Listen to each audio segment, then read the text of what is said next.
Lalu Raja Nebukadnezar lalu Raja bertitah kepada Aspenas, kepala istananya, untuk membawa beberapa orang Israel yang berasal dari keturunan raja dan dari kaum bangsawan. Jadi ini orang-orang tawanan sebenarnya, ya, di bawah ayat 4. Yakni orang-orang muda yang tidak ada sesuatu celah, yang perawakannya baik, yang memahami berbagai-bagai hikmat, berpengetahuan banyak, dan yang mempunyai pengertian tentang ilmu, yakni orang-orang yang cakap untuk bekerja dalam istana raja, supaya mereka diajarkan tulisan dan bahasa orang Kasdim. Ayat yang ke-6 kita lompat. Di antara mereka itu ada juga beberapa orang Yehuda, yakni Daniel, Hananya, Misael, dan Asaria. Jadi Bapak Ibu, semua yang dipanggil, semua yang diaudisi itu orang Israel. Tapi tidak semua orang Israel memiliki keistimewaan. Jadi ini Babel Got Talent, gitu ya. Audisi untuk mengumpulkan orang-orang yang cakap di Babel untuk dipekerjakan di istana Babel, untuk dipekerjakan di kerajaan Babel. Nah, dari orang-orang yang dipilih, yang dipanggil, yang diaudisi, mereka punya kriteria, mereka punya klasifikasi. Tadi dikatakan ayat 4, coba ditampilkan lagi. Ini orang-orang yang tidak ada suatu celah, berperawakan baik, memahami berbagai-bagai hikmat, berpengetahuan banyak, dan mempunyai pengertian tentang ilmu. Jadi orang-orang yang cakap untuk bekerja. Jadi klasifikasi awal sudah didapat. Beberapa orang dikumpulkan di audisi. Dan Alkitab berkata di antara mereka yang diaudisi ini ada 4 yang menonjol, yaitu Daniel, Hananya, Misael, dan Asaria. Nah, kemudian Bapak Ibu, nanti Daniel itu dikasih nama Belsasar, Hananya dikasih nama Sadra, Misael dikasih nama Mesa, Asaria dinamai Abednego. Jadi lebih terkenal nama Babelnya dibandingkan nama Yahudinya. Jadi di ayat 6 tadi itu nama Yahudinya. Daniel, Hananya, Misael, Asaria itu nama Yahudi. Tapi kemudian Nebukadnezar memberikan nama yang lain sesuai dengan nama dewa-dewa Babel. Itu tadi ya, Belsasar, Sadra, Mesa, dan Abednego. Nah, Bapak Ibu lihat sekarang maju ayat 17. Kita baca sama-sama ya. Daniel 1 ayat 17. Oke, kita baca sama-sama 1, 2, 3. Kepada keempat orang muda itu Allah memberikan pengetahuan dan kepandaian tentang berbagai-bagai tulisan dan hikmat. Sedang Daniel juga mempunyai pengertian tentang berbagai-bagai penglihatan dan mimpi.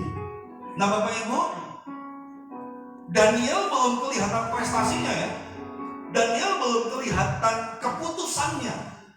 Kalau Salomo ketika kita belajar kemarin, orang tahu bahwa dia berhikmat ketika dia memutuskan sesuatu. Ada 2 ibu rebutan anak. Lalu Samuel berkata, penggal saja, belah saja, gitu kan? Dan setelah orang melihat keputusan itu, orang ngerti, oh orang ini dikasih hikmat sama Tuhan. Jadi setelah ada keputusan, setelah ada eksekusi sebuah perkara, baru orang tahu Salomo dikasih hikmat Tuhan. Tapi sekarang kita lihat Daniel. Daniel ini belum memutuskan apa-apa. Daniel belum mengadili sebuah perkara. Tapi orang sudah bisa lihat ini naturalnya udah pintar. Jadi Bapak Ibu, hikmat Tuhan di mata orang luar bisa dipahami sebagai kepandaian, keahlian. Walaupun hikmat itu beda dengan kepandaian. Hikmat berbeda dengan kecerdasan karena hikmat lebih tinggi. Karena kalau bahasa Kristen, bahasa kita Alkitab, hikmat itu sering disejajarkan dengan kebijaksanaan. Nah, di dalam kebijaksanaan itulah ada kepandaian, kecerdasan, ada ilmu, saudaraku. Jadi jangan cuma kejar pengetahuan, tapi kejarlah hikmat. Katakan sama-sama, aku mau mengejar hikmat. 1, 2, 3. Ya.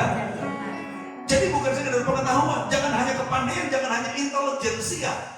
Karena hikmat itu lebih dari semuanya itu. Kita dapat hikmat, kita dapat kepandaian, kita dapat kecerdasan, kita dapat ilmu, dan kita juga dapat kebijaksanaan. Jadi kita lihat sekali lagi, Daniel belum memutuskan apa-apa. Daniel belum memutuskan sebuah perkara, tapi otoritas sudah bisa lihat, oh ini orang-orang pintar, ini orang-orang yang unggul, ini orang-orang yang berprestasi. Jadi hikmat di mata orang luar sekali lagi bisa kelihatan, orang bilang, oh ini orang pintar. Mereka tidak bisa mengerti bahwa hikmat itu sesuatu yang supranatural dari sorga, sebuah berkat rohani yang istimewa, sehingga mereka cuma ngertinya ini pintar. Nah, gitu ya. Dan itu kelihatan menonjol pada Daniel dan 3 temannya. Nah, kita maju sekarang pasal 2. Yuk, pasal 2. Haleluya. Mimpi Nebukadnezar.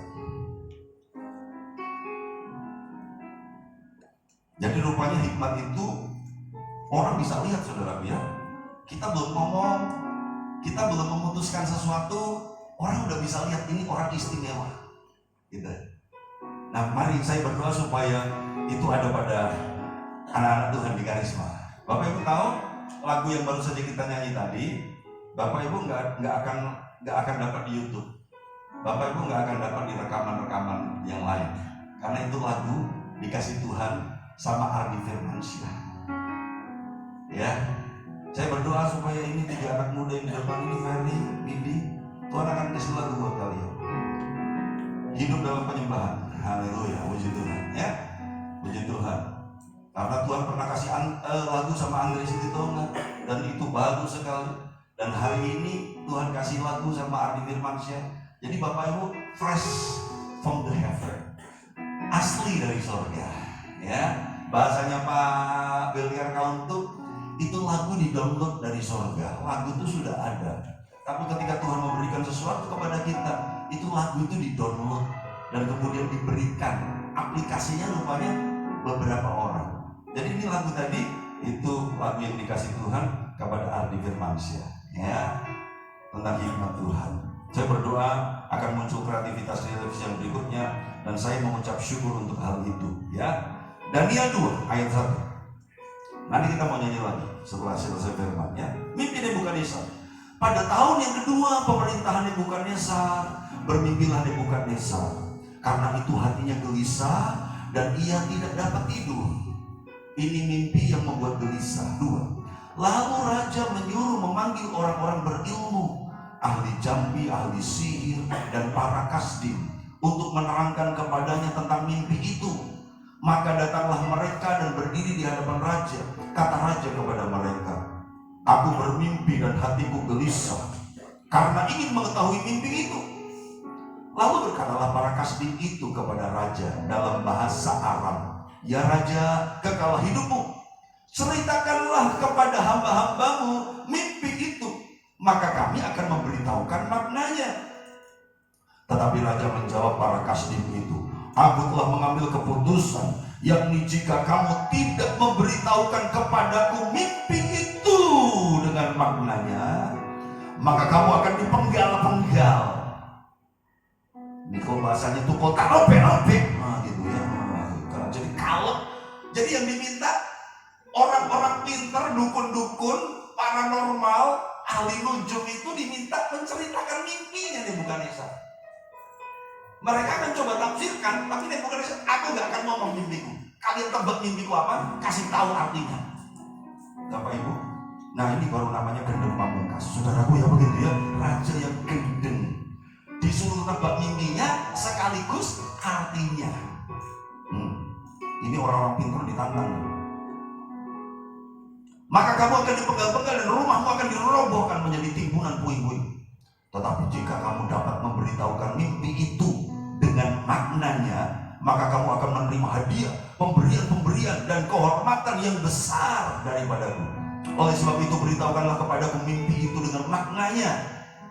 Mereka menjawab pula, silakan tuanku raja menceritakan mimpi itu kepada hamba-hambanya ini, maka kami akan memberitahukan maknanya. Jawab raja, Aku tahu benar-benar bahwa kamu mencoba mengulur-ulur waktu karena kamu melihat bahwa aku telah mengambil keputusan, yakni jika kamu tidak dapat memberitahukan kepadaku mimpi itu, maka kamu akan kena hukuman yang sama. Dan aku tahu bahwa kamu telah bermufakat untuk mengatakan kepadaku hal-hal yang bohong dan busuk sampai keadaan berubah. Oleh sebab itu ceritakanlah kepadaku mimpi itu supaya aku tahu bahwa kamu dapat memberitahukan maknanya juga kepadaku. Para kasdim itu menjawab raja, tidak ada seorang pun di muka bumi yang dapat memberitahukan apa yang diminta tuanku raja. Dan tidak pernah seorang raja, bagaimanapun agungnya dan besar kuasanya, telah meminta hal sedemikian dari seorang berilmu atau seorang ahli jampi atau seorang kasdim. Apa yang diminta tuanku raja adalah terlalu berat, dan tidak ada seorang pun yang dapat memberitahukannya kepada tuanku raja selain dari dewa-dewa yang tidak berdiam di antara manusia.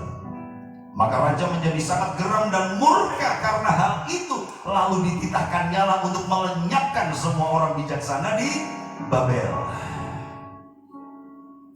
Bapak Ibu, apa yang terjadi kalau seseorang datang kepada dokter ahli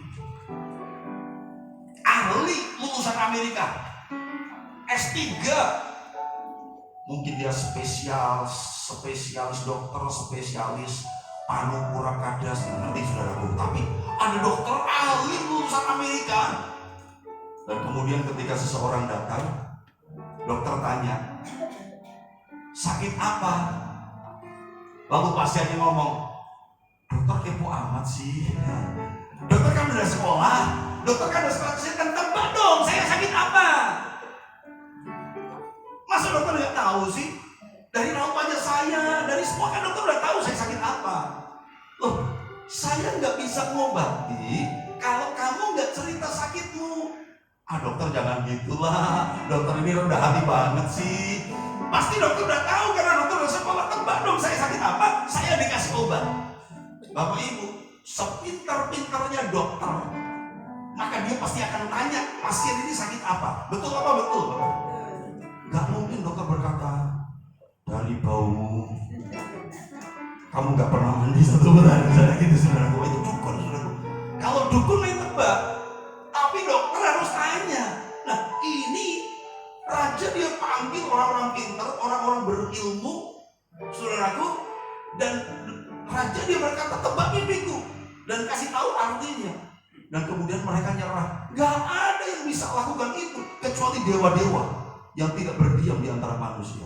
Nah, ini kepercayaan Babel kan. Orang Babel ngerti bahwa ada satu roh, ada dewa-dewa, roh dewa-dewa yang lebih tinggi dari roh manusia.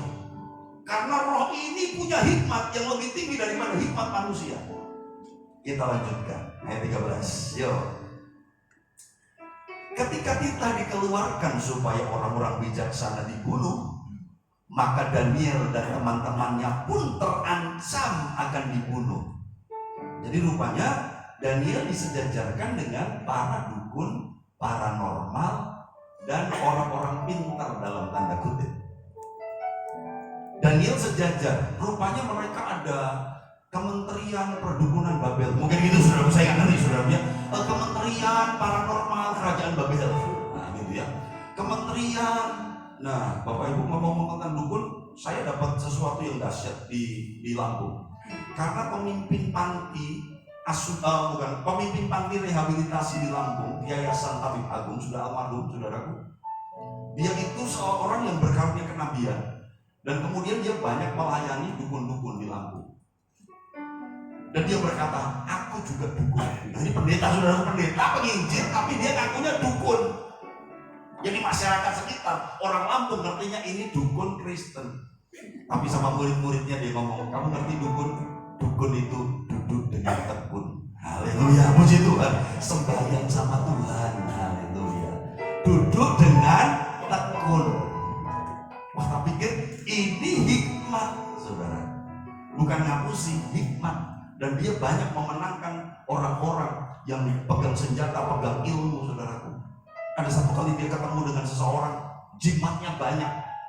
Kalau kamu mau damai sejahtera, kalau kamu mau hidupmu damai sejahtera karena nggak bisa tidur, gelisah walaupun ilmunya banyak. Datang kepadaku, serahkan semua ilmumu. Jadi ini orang datang, saudaraku, ke yayasan itu, dia bawa kerisnya yang segepok itu, saudaraku, dibungkus kain, dan dia bawa dengan hati-hati. Diserahkan, aku mau hidup dalam damai sejahtera ini, tak serahkan ilmuku. Sama Pak dukun Kristen ini, saudaraku, Pak Simon namanya, sama Pak Simon dipegang pakai tangan kiri, dilempar, saudaraku, kaget, saudaraku. Dari rumah dia serahkannya dengan hormat. Dari rumah dia serahkannya dengan hikmat. Dia takut ini senjata, ini aji-aji, ini ilmu yang selama ini melindungi dia. Tapi sama Pak Simon dicengkirin pakai tangan kiri, dilempar ke pojok, saudaraku. Doakan, lepas, selamat, saudaraku. Haleluya. Kalau sebelahmu berdoa bilang, ternyata kamu juga dukun. Bilang gitu, saudaraku. Haleluya. Bilang. Haleluya. Duduk dengan tekun. Haleluya. Atau bilang sama saudara, yuk jadi dukun ya. Bilang. Saya izinkan kita jadi dukun. Kalau artinya duduk dengan tekun. Haleluya. Berdoa sama Tuhan Yesus, saudaraku ya. Haleluya. Ini kontekstual, ini dahsyat. Saya suka yang begini. Saya suka pelayanan yang berbeda dengan yang lain. Nggak ikut-ikutan, saya suka. Itu saya banget. Bapak Ibu, jadi Daniel disejajarkan dengan para dukun kasihnya, dengan paranormal, dan dia pun terancam dibunuh. Ayat 14. Lalu berkatalah Daniel dengan cerdik dan bijaksana kepada Arioch, pemimpin pengawal raja, yang telah pergi untuk membunuh orang-orang bijaksana di Babel itu. Katanya kepada Arioch, pembesar raja itu, mengapa titah yang begitu keras ini dikeluarkan oleh raja? Lalu Arioch memberitahukan hal itu kepada Daniel. 16. Maka Daniel menghadap raja dan meminta kepadanya supaya ia diberi waktu untuk memberitahukan makna itu kepada raja. Kemudian pulanglah Daniel dan memberitahukan hal itu kepada Hananya, Misael dan Asaria teman-temannya. 18 kita baca sama-sama. 1, 2, 3. Dengan maksud supaya mereka memohon kasih sayang kepada Allah semesta langit mengenai rahasia itu, supaya Daniel dan teman-temannya jangan dilenyapkan bersama-sama orang-orang bijaksana yang lain di Babel. Bapak Ibu, ayat 16, ikutin saya ya, ditampilkan 16. Daniel dia menghadap raja, memberanikan diri. Raja, aku minta waktu untuk aku bisa menebak mimpimu dan memberikan arti mimpimu. Ayat 17, raja, oke, saya kasih waktu. Hukuman sudah turun kan? Kalau nggak ada orang yang minta hukuman dipending, mereka udah habis semua. Tapi perlu orang yang berani menghadap, minta pending. Tunggu sebentar, jangan raja murka dulu. Kasih waktu sama saya untuk saya menebak mimpi dan kemudian memberikan artinya. Ayat 17, Daniel pulang. Dia nggak kerja sendiri. Dia kasih tahu teman-temannya. Bilang sama sebelah, kerja tim itu perlu. Bilang. Jangan kerja sendiri. Sharing itu perlu. Beban ditanggung sama-sama. Jangan dipikir sendiri, jangan dipecahin sendiri. Bapak Ibu, kita punya saudara seiman. Ada beban dalam hidupmu, kasih tahu sama teman-temanmu. Itu yang dilakukan Daniel. Daniel menghadap raja, tapi kemudian dia pulang, dia menghadap teman-temannya. Dan dia kasih tahu beban itu. Ayat 18. Maksudnya apa? Maksudnya apa ayat 18? Ngapain Daniel kasih tahu teman-temannya? Maksudnya supaya mereka dukun, duduk dengan tekun, memohon kasih sayang Tuhan mengenai rahasia itu, supaya mereka jangan dilenyapkan. Bilang sama-sama, penting doa sama-sama. 1, 2, 3. Penting doa sama-sama. Doa bareng. Memohon Tuhan, singkapkan rahasia ini. Tuhan, kami gak ngerti, ini angel. Ini susah. Gak ada manusia pun yang bisa lakukan itu. 19. Maka rahasia itu disingkapkan kepada Daniel dalam suatu penglihatan malam. Lalu Daniel memuji Allah semesta langit. Berkatalah Daniel, terpujilah nama Allah dari selama-lamanya sampai selama-lamanya, sebab dari Dialah hikmat dan kekuatan. Katakan, Allah sumber hikmat. 1, 2, 3. 21. Dia mengubah saat dan waktu. Dia memecat raja dan mengangkat raja. Dia memberi hikmat kepada orang bijaksana dan pengetahuan kepada orang-orang yang berpengertian. Dialah yang menyingkapkan hal-hal yang tidak terduga dan yang tersembunyi. Dia tahu apa yang ada di dalam gelap dan terang ada padanya. Ya Allah nenek moyangku, ku puji dan ku muliakan Engkau, sebab Engkau mengaruniakan kepadaku hikmat dan kekuatan, dan telah memberitahukan kepadaku sekarang apa yang kami mohon kepadamu. Engkau telah memberitahukan kepada kami hal yang dipersoalkan raja. 24. Sebab itu pergilah Daniel kepada Arioch yang telah ditugaskan raja untuk melenyapkan orang-orang bijaksana di Babel. Maka pergilah ia serta berkata kepadanya, demikian, orang-orang bijaksana di Babel itu jangan kau lenyapkan. Daniel sudah jadi berkat untuk para dukun yang lain. Daniel sudah jadi berkat untuk paranormal yang lain. Dia menyelamatkan, Arioch, jangan kau bunuh dulu, jangan eksekusi dulu. Aku dapat sesuatu dari Tuhan. Jadi Daniel dengan hikmatnya, yang pertama, dia jadi berkat untuk teman-teman paranormalnya. Haleluya. Bilang sama sebelah, aku berdoa kamu lebih dari paranormal. Katakan gitu. Katakan, haleluya. Puji Tuhan. Anak-anak Tuhan yang diurapi, yang dapat hikmat, dan kita lebih dari mereka. Vonis sudah turun, paranormal ini akan dibinasakan. Tapi sekarang Daniel dia berkata kepada Arioch, jangan dulu.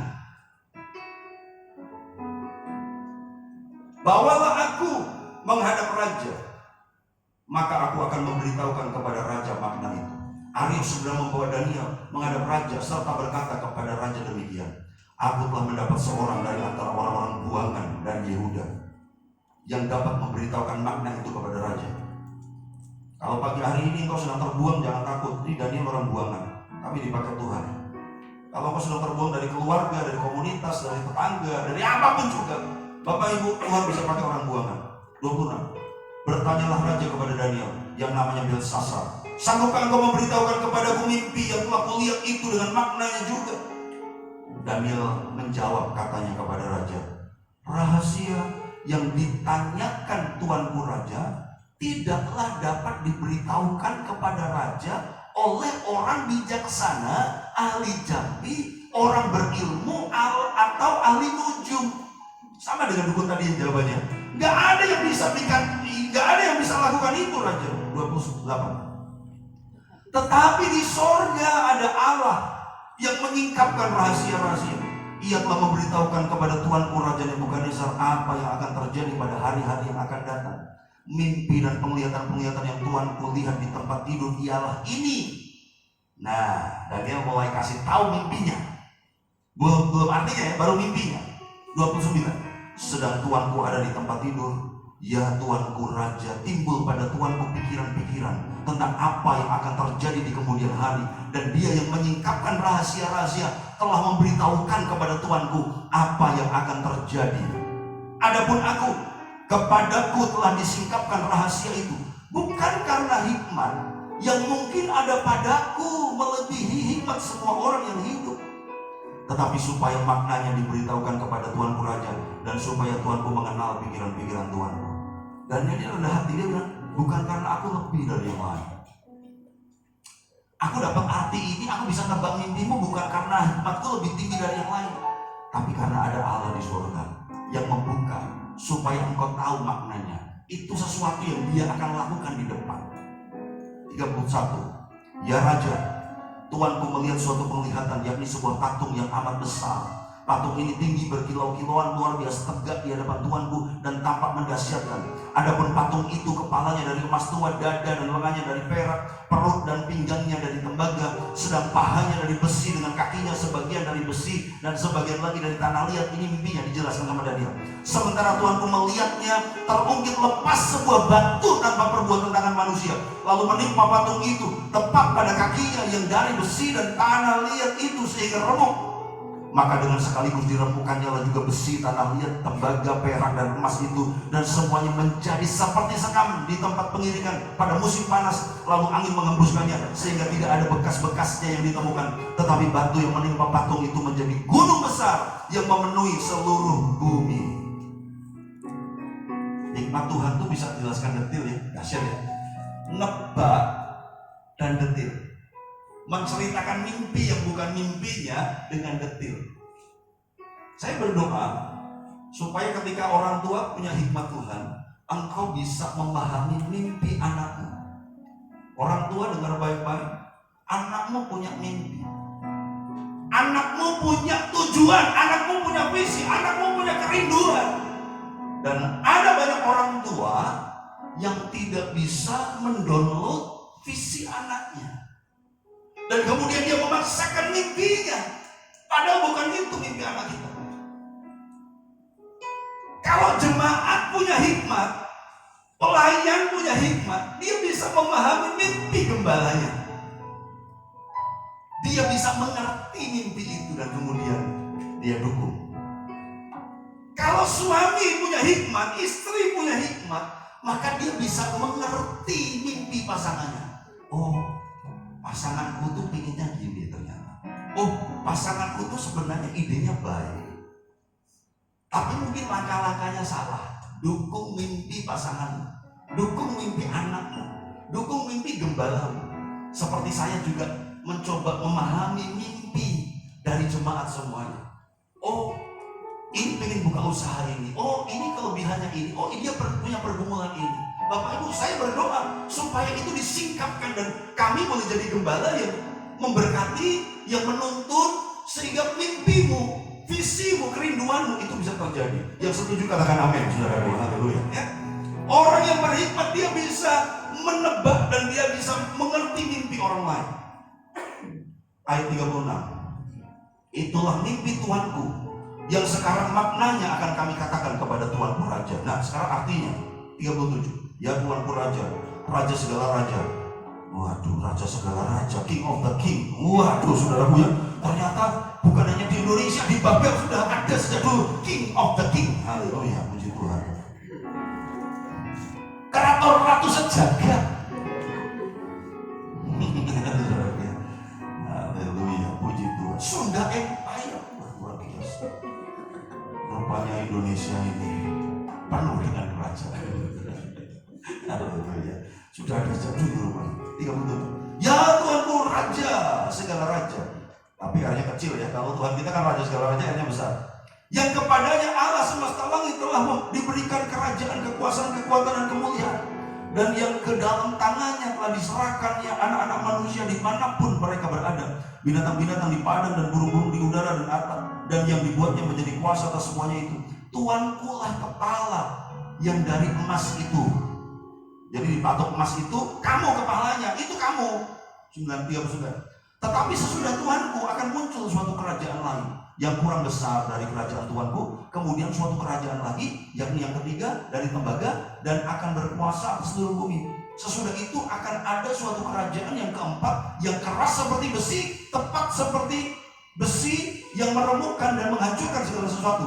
Dan seperti besi yang menghancur lulukan, maka kerajaan ini akan meremukkan dan menghancurkan semuanya. Dan seperti Tuanku lihat kaki dan jari-jarinya, sebagian dari tanah liat tukang periuk, dan sebagian lagi dari besi. Itu berarti bahwa kerajaan itu terbagi.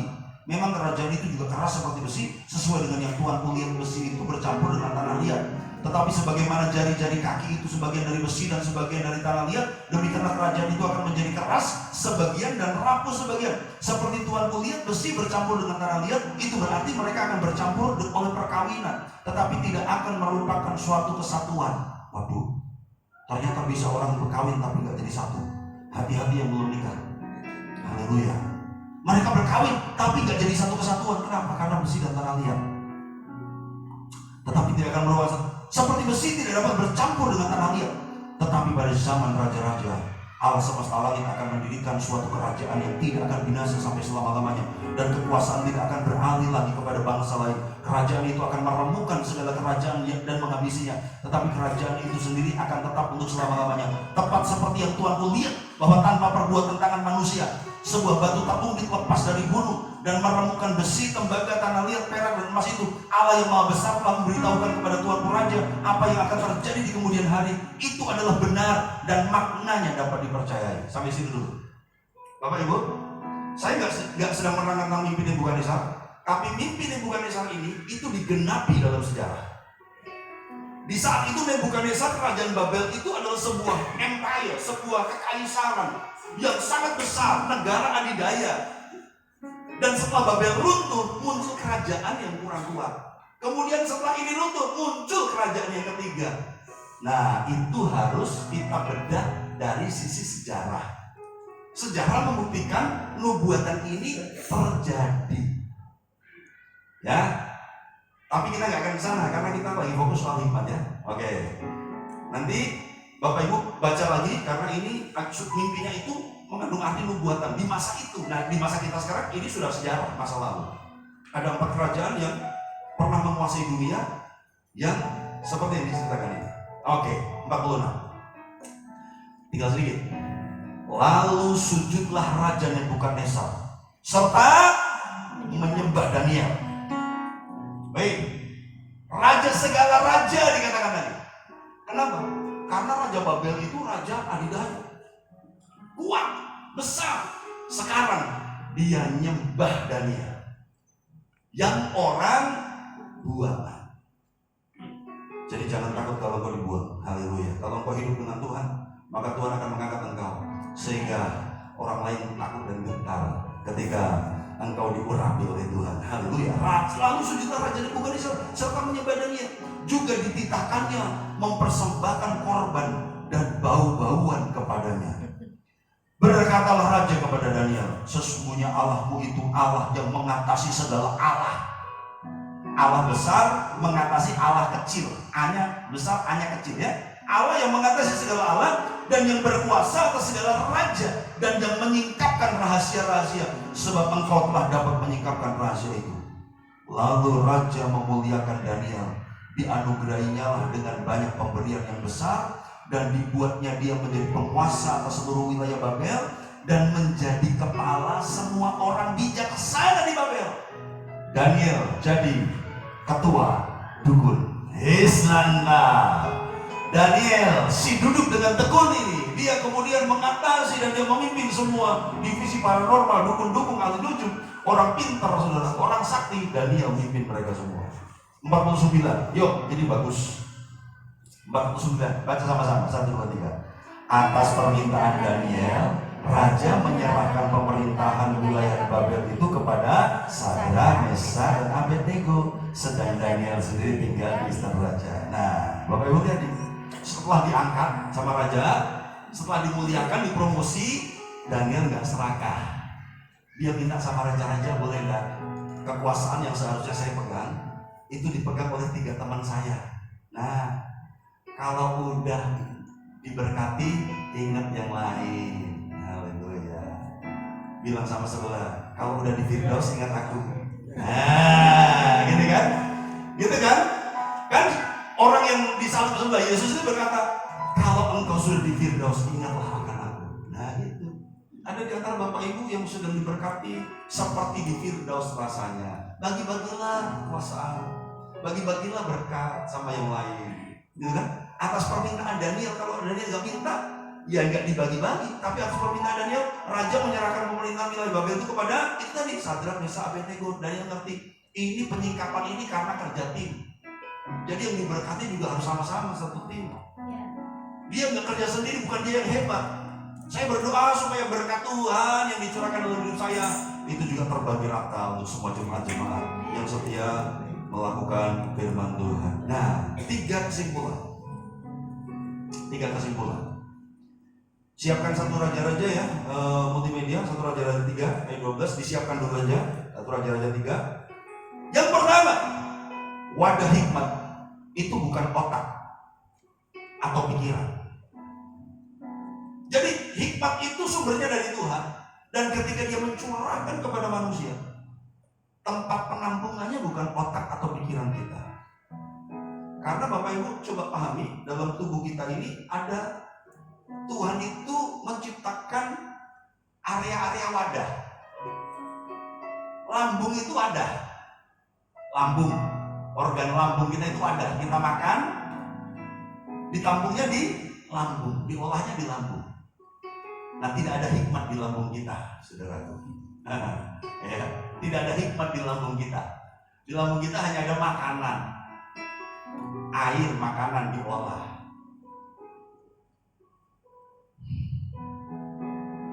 Dan kemudian Bapak Ibu, telinga kita juga sebuah indera yang bisa menerima informasi.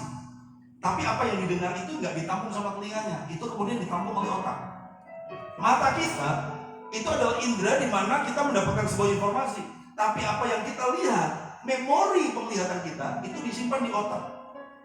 Ketika kita belajar ilmu, ketika kita belajar sesuatu, sains, kita ingat sesuatu, kita ngerti sesuatu, itu ditampungnya di otak. Jadi otak kita, lambung itu wadah, otak itu juga wadah. Wadah di sana ada ilmu, di sana ada kreativitas, di sana ada ide, di sana ada kemauan, kehendak, perasaan, saudaraku, ada di otak dan ada di jiwa. Tapi ada satu bagian dalam hidup manusia, Bapak Ibu, di mana Tuhan menaruh hikmatnya. Dan yang jelas yang pertama, wadah hikmat bukan otak. Karena Daniel yang sudah pintar, dia nggak bisa tafsirkan mimpi raja. Dia harus datang kepada Tuhan. Dia bilang, ini bukan karena aku pintar aja, tapi karena ini Allah yang menyikapkan. Jadi dari situ kita bisa menyimpulkan wadah hikmat bukan otak atau pikiran. Yang kedua, wadah hikmat itu roh, atau yang bahasa Alkitab dikatakan hati kita. Coba 1 Raja 3 ayat 12. 1 Raja 3 ayat 12. Bacakan 1 Raja 3 ayat 12. Lalu ayat 28. Dan kemudian pasal 10 ayat 24. Bapak Ibu boleh catat aja. 1 Raja 3 ayat 12. Ya mungkin. Oke, saya bacain. 1 Raja 3 ayat 12. Bentar. Maka sesungguhnya aku melakukan sesuai dengan permintaanmu. Jadi kata Tuhan kepada Salomo, sesungguhnya aku memberikan kepadamu hati yang penuh hikmat dan pengertian. Jadi Tuhan ketika jawab doanya Salomo, hikmat itu ditaruh di hati. Sehingga dikatakan hati yang penuh hikmat. Dan saya sudah pernah jelaskan, kata hati dalam Alkitab itu bukan liver. Kata hati dalam Alkitab itu roh. Ya, bahasa Yunaninya, bahasa Ibraninya saya pernah khotbahkan. Jadi kata hati dalam Alkitab itu bukan organ liver kita, tetapi itu roh. Katakan sama-sama, wadah hikmat itu roh atau hati kita. 1, 2, 3. Puji Tuhan. Pas ayat 28 coba. 1 Raja 3 ayat 28. 1 Raja 3 ayat 28. Saya baca. Ketika seluruh orang Israel mendengar keputusan hukum yang diberikan Raja Salomo, maka takutlah mereka kepada Raja, sebab mereka melihat bahwa hikmat daripada Allah ada dalam hatinya untuk melakukan keadilan. Yang terakhir, lalu kita selesai. 1 Raja 10 ayat 24. Jadi Bapak Ibu, wadah hikmat bukan otak kita, bukan pikiran kita, tapi wadah hikmat itu adalah roh kita atau hati kita. Dan Salomo ketika dipenuhi dengan hikmat, maka orang-orang ingin mendengarkan hikmat yang muncul dari dalam hatinya. Dan dia menafsirkan mimpi bukan karena otaknya dan pikirannya, kepandaiannya, kecerdasannya, gelarnya, titelnya, studinya, tapi itu karena hati yang dipenuhi dengan hikmat.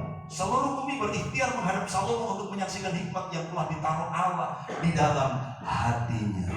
Bilang sama sebelah, hati-hati dengan hati. Katakan begitu. Yuk, katakan. Hati-hati dengan hati, karena hati kita adalah wadah hikmat.